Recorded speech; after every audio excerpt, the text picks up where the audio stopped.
In this video, we're talking about how to maintain your Airbnb short-term rental, so stay tuned. Vacation Rental Machine helps hosts just like you learn how to start, grow, and scale your short-term rental business. This show is all about creating systems that help you automate your business, giving you more time and money freedom.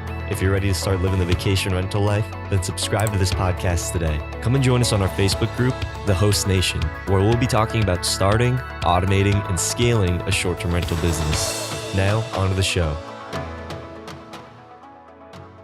Hey, welcome back, Host Nation, to another episode of Vacation Rental Machine. I'm Julian Sage with John Bell, and today we're talking about maintaining your Airbnb short-term rentals. So things are probably going to start breaking. Things are going to start getting smelly. If a lot of people are coming in and out, things are not going to be as pristine as when you first got it. But you still want to maintain and have a really beautiful place, the same as when you first got it. So, John, having multiple properties, trying to do these things, how are you able to help manage and maintain properties that are being highly and regularly used? Definitely. You are going to need a couple tools. These tools you probably don't think of right away. The first tool that you're definitely going to need is a shampoo machine. There's some carpet somewhere inside of your units. There's probably some fabric somewhere. And I'm sure if you've had multiple guests, there's some stains or something that need to kind of get cleaned up. And of course, you've been spot treating those as they kind of happen, but you might want to kind of do a great deep clean, which a shampooer with one of those hand things actually works very good for that application. Of course, you want to hit any type of area rugs. I also do dining room chairs because most of mine have some type of fabric there as well. And you're definitely going to need an ozone machine. Ozone machines, of course, we talk about them for smoke remediation, but I also use them just to kind of clear the air and just make it fresh again. So those two tools are really important when maintaining a unit. Now, are these tools that you should be going out and purchasing yourself? Or if you're maybe just starting off, is it better to outsource that to a cleaning company that can go in and clean carpets and shampoo things, and then maybe someone to help, take out the lingering air with an ozone machine? I think it's an expense that you can take on as a host. Again, getting a shampoo machine is probably going to cost you less than $200 or maybe just right around $250 or so. And even if you were to go and rent the machine every time, that cost of use would actually just kind of extend further than you buying one yourself. And you'll probably use it at least 4 times a year. So I think purchasing it will be pretty easy. And while you're there, you also can count your inventory. You can do other things that really just need to get done. It's one of those things I think you should kind of be putting hands on it, or somebody from your staff, of course. So you said that you should probably be going into your units, whether that's you or someone on your team going in and, verifying things, putting eyes on the property at a little bit more of a finer detail. What are some other things that maybe you or someone from your team should be looking at when you are inspecting properties? First thing they should be looking at is supply. You want to make sure that if you bought 6 plates, that there's still 6 plates there, 6 bowls, 6 forks, 6 knives, all the way down. You want to count that stuff, replenish whatever you need. At the same time, you probably want to turn those chairs over and tighten them up because people have been sitting there probably for a little while, and you just don't want loose chairs for something to actually break and that cost you a little bit more. And it looks kind of odd when somebody walks in and there's only 3 chairs sitting at the table instead of 4.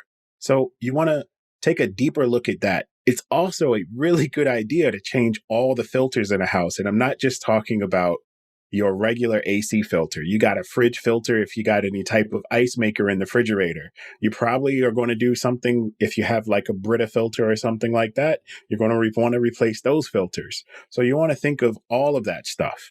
Of course, quarterly, we should be changing the batteries in our smoke detectors because that's one thing that guests find very annoying when they check into a place and that beep goes off every 2 minutes and they can't sleep. So be proactive, switch them out when you're doing this. Of course, we're talking about doing it once every quarter.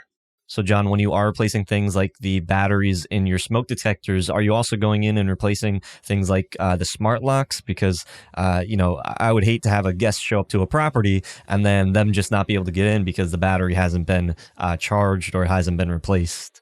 Yeah, definitely. Swap out any type of batteries that you need. You can even go as in detail enough to even change the batteries and the remotes. Of course, you still want to leave some fresh batteries. but you can go that far down the list of just things to replace because you want the place to operate efficiently without having to send anybody out there once a guest has started to their stay. And of course, not have any issues. So managing one or two properties, I imagine, is pretty bearable. But when you have multiple properties in different locations, I imagine that this can be a very challenging thing to be able to keep account of everything and be able to schedule these types of events. How are you able to manage, now over 40 plus properties, all of these different things and different locations, different states, making sure that all these properties are able to be maintained? Luckily, there's software for that. So there's some software that's out there for people that have a good number of units. We don't necessarily recommend it for somebody that only has a few units, but there's task management software that's out there by companies like Breezeway or Easy Inspections. And there's some others out there, including some things that are built into your PMS that you can set in these reminders to kind of go out and switch these things out. In some cases, you might want to do certain things by how many stays that you have. And there's some tools that can also do that. Basically, by saying, hey, I had 20 stays, I need to go and change the blank filter. So we're always testing out different tools in our business. So if you want to know the latest and the ones that we are currently using, click the link down below in the description box, and you can see some of the same tools that we're using in our own business. And lastly, the question of the day is, what are some things that you're maintaining in your business that we didn't cover in this video? Would love to hear your comments in the comments section down below. If you're interested in starting or scaling a short-term rental business, then be sure to like and subscribe to this show. Until next time, Host Nation, keep on hosting. If you'd like John and I to answer your guys' questions, then be sure to go to the Host Nation Facebook group and use hashtag AskVRM.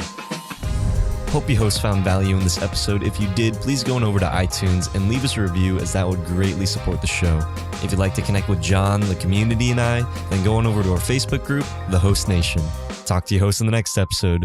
Keep on hosting.